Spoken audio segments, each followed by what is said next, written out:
Eto na muna mga kapatid, balita naman sa lalawigan. Muling nagbuga ng asupre o sulfur dioxide ang Bulkang Canlaon sa Negros Island.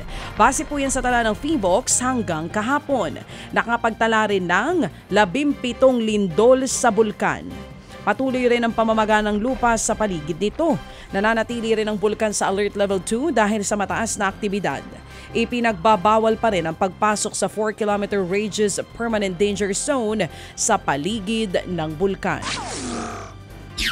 Arestado naman ang isang lalaking nahulihan ng armas sa Magalang, Pampanga. Kabilang sa nasabat mula sa 49 anyos na suspect ang mga 2 baril, mga bala at isang granada.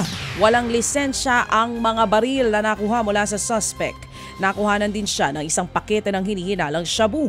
Mahaharap naman ang suspect sa reklamong paglabag sa Comprehensive Firearm and Ammunition Regulation Act. Pumanaw naman sa edad na 80 si Sorsogon Bishop Emeritus Most Reverend Arturo Bastes. Inanunsyo yan ng Catholic Bishops Conference of the Philippines o CBCP. Nagsilbing bishop ng Sorsogon si Bastes mula 2003 at bago niyan ay nagsilbi rin siyang bishop ng Romblon noong taong 1997.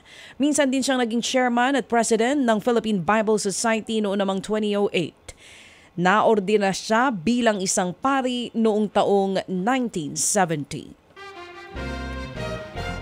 Ang mga kasamahan po namin dito sa TV5 ay nakikiramay po sa pagpanaw na iyan. Ted Filon at DJ Chacha ngayon nasa Radyo 5 92.3 News FM Monday to Friday 6 to 10 a.m.